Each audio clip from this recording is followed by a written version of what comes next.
പ്പെടുത്തണമെങ്കിലുള്ള മാർഗമെന്താ? അവന്റെ ഹൃദയത്തിൽ നിന്ന് ഈ വിശുദ്ധമായ ഖുർആൻ എടുത്തു കളയണം. ആ വിശുദ്ധമായ ഖുർആനിലുള്ള അചഞ്ചലമായ വിശ്വാസത്തെ ഉന്മൂലനം ചെയ്താൽ അവനെ പരാജയപ്പെടുത്താൻ കഴിയുമെന്ന് അന്ന് ബ്രിട്ടൻ 1800-കളിൽ ബ്രിട്ടന്റെ പടത്തലവൻ ഖുർആൻ ഉയർത്തിപ്പിടിച്ചുകൊണ്ട് പറഞ്ഞുവെങ്കിൽ വർത്തമാന കാലഘട്ടത്തിൽ ജീവിക്കുന്ന മുസ്ലിമേ, ആ വിശുദ്ധമായ ഖുർആൻ നമ്മുടെ മനസ്സുകളിൽ നിന്ന് നഷ്ടപ്പെട്ടു പോയില്ലേ? പോയിട്ടില്ല എങ്കിൽ നമുക്ക് എങ്ങനെയാ അനൈക്യമുണ്ടാക്കാൻ കഴിയുക? മഹല്ലുകളിൽ അനൈക്യമുണ്ടാക്കാൻ കഴിയുക? കുടുംബത്തിൽ അനൈക്യത്തിന്റെ വിത്ത് വിതയ്ക്കാൻ കഴിയുക? കാരണം എന്താ? അവന്റെ വിശുദ്ധമായ വേദഗ്രന്ഥം, അവന്റെ ഇമാമ്, അവന്റെ മാർഗദർശി, അവന്റെ വഴികാട്ടിയായ വിശുദ്ധമായ ഖുർആൻ പറയുന്നത് എന്താ? വഅ്തസിമൂ ബിഹബ്ലില്ലാഹ്, അല്ലാഹുവിന്റെ പാർശ്വഭാഗത്ത് നിങ്ങൾ മുറുകെ പിടിക്കണേ. നിങ്ങൾ കൈവിടല്ലേ, നിങ്ങൾ ഭിന്നിക്കല്ലേ, നിങ്ങൾ അനൈക്യത്തിലാകല്ലേ, നിങ്ങൾക്ക് പരാജയം രുചിക്കേണ്ടി വരുമെന്ന വിശുദ്ധമായ ഖുർആനിന്റെ വാക്യം അവൻ മറന്നു പോകുമായിരുന്നില്ലല്ലോ. ആ വിശുദ്ധമായ ഖുർആൻ നമ്മളിൽ നിന്ന് പോയി. എന്റെ പ്രിയപ്പെട്ടവരെ, കേവലം ഖുർആൻ പാരായണം നമ്മുടെ ചുണ്ടുകളിലൂടെയുള്ള പാരായണം മാത്രമേ ഉള്ളൂ. ഹൃദയങ്ങളിൽ ഖുർആൻ ഇല്ലാത്തൊരവസ്ഥ മുസ്ലിം സമൂഹത്തിനുണ്ടായി. പാശ്ചാത്യത്തിന് വേണ്ടി അവലംബിച്ച മാർഗങ്ങൾ എന്താ? മുസ്ലിമിനെ ഖുർആനിൽ നിന്ന് തെറ്റിക്കാൻ വേണ്ടി പാശ്ചാത്യൻ ഒരുക്കിയ തന്ത്രങ്ങളാണ്. ഇന്ന് സീരിയലുകളായി, ഇന്ന് റിയാലിറ്റി ഷോകളായി, അതുപോലെ തന്നെ ഇന്ന് പൈങ്കിളി മാസികകളായി, ഇന്ന് മുസ്ലിമിന്റെ വീടിന്റെ ഉള്ളറകളിലേക്ക് കടന്നു വന്ന ഈ മലീമസമായ ഈ സീരിയലുകളും റിയാലിറ്റി ഷോകളും അതുപോലെ തന്നെ ഈ പൈങ്കിളി മാസികകളുമൊക്കെ പാശ്ചാത്യന്റെ തന്ത്രമാണ്. മുസ്ലിമിനെ ഖുർആനിൽ നിന്ന് തെറ്റിക്കണം.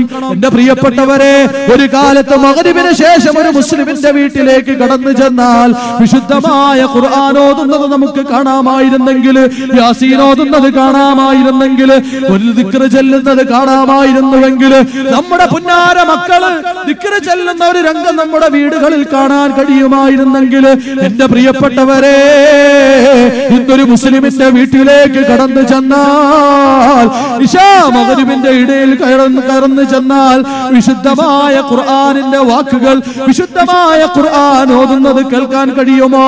മഗ്രിബ് കഴിയുമ്പോ തുടങ്ങുകയല്ലേ ചാനലുകളിൽ റിയാലിറ്റി ഷോകൾ, അല്ലേ? മഗ്രിബ് കഴിയുമ്പോ മുതൽ തുടങ്ങുകയാണ്. കുടുംബത്തിന്റെ ഉള്ളറകളിലുള്ള രഹസ്യങ്ങളെല്ലാം വലിച്ചു പുറത്തിടുന്ന മലീമസമാകുന്ന റിയാലിറ്റി ഷോകൾ. ഒരു ചാനലിൽ വെറുതെയല്ല ഭാര്യയാണെങ്കിൽ മറു ചാനലിൽ ഭർത്താക്കന്മാരുടെ ശ്രദ്ധയ്ക്കാണ്. ഒരു ചാനൽ വെറുതെയല്ല ഭാര്യ, വേറൊരു ചാനലിലോ അമ്മായിയമ്മ പോര്, അമ്മായിയമ്മയുടെ കുറ്റം പറയും. വേറൊരു ചാനൽ കുട്ടിപ്പട്ടാളം. കുഞ്ഞു മക്കളോട് ചോദിക്കുക, വീട്ടില് വാപ്പായുമ്മയും തല്ലുപിടിക്കാറുണ്ടോ, തമ്മിൽ തല്ലാറുണ്ടോ? അല്ലേ? കുഞ്ഞു മക്കൾ വീട്ടിൽ നടക്കുന്നതൊക്കെ എടുത്തു പറയുന്ന, കുടുംബത്തിന്റെ രഹസ്യങ്ങൾ മുഴുവൻ അങ്ങാടി പാട്ടാക്കുന്ന ദുഷിച്ച സംസ്കാരത്തിലേക്ക് മുസ്ലിം സമൂഹം പോലും എത്തിപ്പെട്ടു എന്ന് പറയുമ്പോ, എന്റെ പ്രിയപ്പെട്ടവരെ, നമ്മുടെ പരാജയം തുടങ്ങിയത് അവിടെ നിന്ന. എന്ന് നമ്മൾ വിശുദ്ധ ഖുർആനെ കൈയൊഴിഞ്ഞോ, എന്ന് നമ്മൾ വിശുദ്ധമായ ഖുർആനെ നമ്മൾ നമ്മുടെ മനസ്സിൽ നിന്ന് നീക്കിയോ, അവിടെ മുതൽ തുടങ്ങി നമ്മുടെ പരാജയം, അവിടെ മുതൽ തുടങ്ങി നമ്മുടെ നഷ്ടം, അവിടെ മുതൽ തുടങ്ങി നമ്മുടെ അനൈക്യത്തിന്റെ പാതകൾ, അവിടെ മുതൽ തുടങ്ങി. പ്രിയപ്പെട്ടവരെ, ഈ വിശുദ്ധ ഖുർആൻ നമ്മുടെ ഇമാമ നാളെ നമ്മളെല്ലാം 3 കെട്ടും കെട്ടിക്കൊണ്ട് കൊണ്ടുപോകുമല്ലോ. ഏകാന്തമായ ഇരുട്ടിന്റെ തടവറയിലേക്ക്, ഖബറിലേക്ക് കൊണ്ടുപോയി നമ്മളെ കൊണ്ടുവച്ചിട്ട് ഉറ്റവരും ഉടയവരും വിട്ടുപിരിയുമ്പോ അതാ ഖബറിലേക്ക് വരികയാണ് മുൻകർ നക്കീർ അലൈഹിസ്സലാത്തു വസ്സലാം. വന്നുകൊണ്ട് ചോദിക്കുമ്പോ ആ ചോദ്യം എന്താ? മൻ റബ്ബുക വമാ ദീനുക വമാ ഖിബ്ലതുക വമാ ഇമാമുക. ആരാണ് നിന്റെ നേതൃത്വം, ആരാണ് നിന്റെ വഴികാട്ടി, ആരാണ് നിന്റെ മാർഗദർശി എന്ന് ചോദിക്കുമ്പോ വൽ ഖുർആനു ഇമാമി,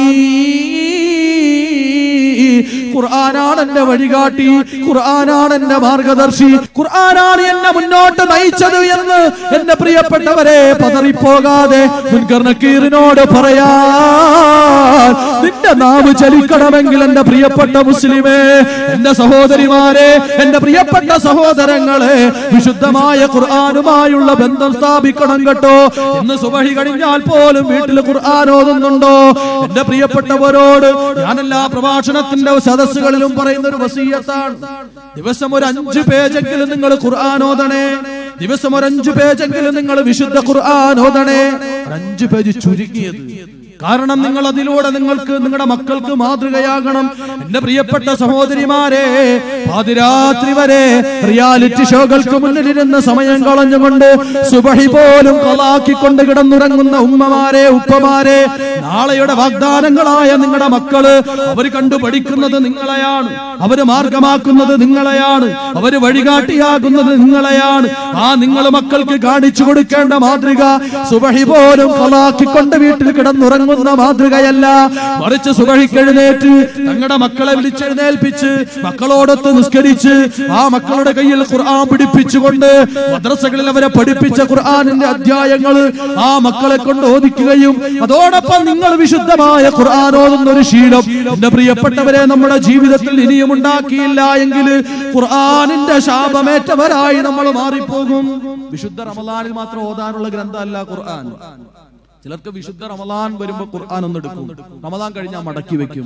റമളാനിൽ മാത്രം ഓതാനുള്ള ഒരു ഗ്രന്ഥമല്ല എന്റെ പ്രിയപ്പെട്ടവരെ ഖുർആൻ എന്ന് പറയുന്നത്. ആ ഖുർആൻ ബ്രിട്ടന്റെ പട്ടാളത്തലവൻ എന്ന് കണ്ടെത്തിയ അദ്ദേഹം പറഞ്ഞൊരു വാക്കാണ്. ഈ ഗ്രന്ഥമാണ് അവരെ തോൽപ്പിച്ചത്, ഈ ഗ്രന്ഥമാണ് നമ്മളെ തോൽപ്പിച്ചത്. അതുകൊണ്ട് എന്താ വേണ്ടത്? ഈ ഗ്രന്ഥത്തെ മുസ്ലിമിന്റെ മനസ്സിൽ നിന്ന് ഇല്ലായ്മ ചെയ്യാനുള്ള തന്ത്രങ്ങളെ കുറിച്ചാണ് നമ്മൾ ചർച്ച നടത്തേണ്ടത്. അവസാനം എന്റെ പ്രിയപ്പെട്ടവരെ അവര് കുതന്ത്രങ്ങൾ മെനഞ്ഞു. അതാണ് ഇന്ന് സീരിയലുകളായി, റിയാലിറ്റി ഷോകളായി, പൈങ്കിളി മാസികകളായി നമ്മുടെ വീടിന്റെ അകത്തളങ്ങളിൽ ഇടം പിടിച്ചിരിക്കുന്നത്. നമ്മുടെ പിഞ്ചു മക്കളെ കൊണ്ടുപോയി ഇരുത്തുവല്ലോ നമ്മൾ കുട്ടിപ്പട്ടാളത്തില്. എന്നിട്ട് പിഞ്ചു മക്കള് വാപ്പയും ഉമ്മയും തല്ലുപിടിച്ച കഥ പറയുമ്പോ നമ്മൾ അത് കേട്ട് ചിരിക്കുമല്ലോ.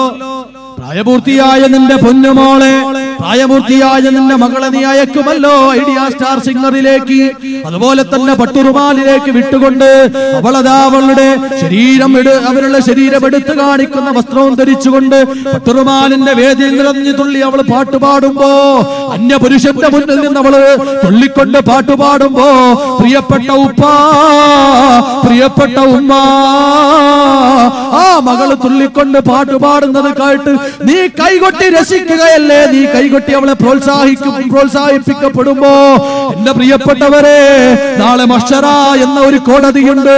അള്ളാന്റെ മുന്നിലേക്ക് പോയി നിൽക്കേണ്ടവരാ ഞാനും നിങ്ങളും. അവിടെ ചെല്ലുമ്പോ ഇന്ന് നമ്മൾ ഈ ഭൂമി ലോകത്തെ ഭൗതികതയുടെ മുന്നില് നമ്മുടെ മക്കളെ വളർത്താൻ വേണ്ടി പൈസ മുടക്കി റിയാലിറ്റി ഷോകളിലേക്ക് മക്കളെ അയച്ച മാതാപിതാക്കള് പടച്ച റബ്ബിന്റെ മുന്നിൽ ചെന്ന് നിന്നുകൊണ്ട് എന്റെ പ്രിയപ്പെട്ടവരെ, ആ റബ്ബിന്റെ മുന്നിൽ ചെന്ന് നിന്നുകൊണ്ട്, അള്ളാന്റെ മുന്നിൽ ചെന്ന് നിന്നുകൊണ്ട് താൻ ചെയ്ത നന്മകൾ പറഞ്ഞ് സ്വർഗത്തിലേക്ക് പോകാമെന്ന് കരുതുമ്പോ പുന്നാര മക്കൾ വന്ന് കഴുത്തിന് കുത്തിപ്പിടിച്ചിട്ട് പറയും, ഇല്ല എന്റെ ഉപ്പാനക്ക് വിടാൻ പറ്റൂല, എന്റെ ഉമ്മാനെ വിടാൻ പറ്റൂല എന്ന് പറഞ്ഞുകൊണ്ട് പടച്ച റബ്ബിന്റെ മുന്നിൽ കുത്തിപ്പിടിച്ച് പറയുമ്പോ അള്ളാന്റെ മുന്നിൽ മറുപടി പറയാൻ നിന്റെ നാവിന് ശക്തിയുണ്ടോ പ്രിയപ്പെട്ടവരെ? അതാ ബഹുമാന്യനായ ഉസ്താദ് കടന്നു വരികയാണ്. അല്ലാഹു അക്ബർ, അല്ലാഹു അക്ബർ, അല്ലാഹു അക്ബർ, അല്ലാഹു അക്ബർ, അല്ലാഹു അക്ബർ, അല്ലാഹു അക്ബർ, ലാ ഇലാഹ ഇല്ലല്ലാഹു, അല്ലാഹു അക്ബർ, അല്ലാഹു അക്ബർ.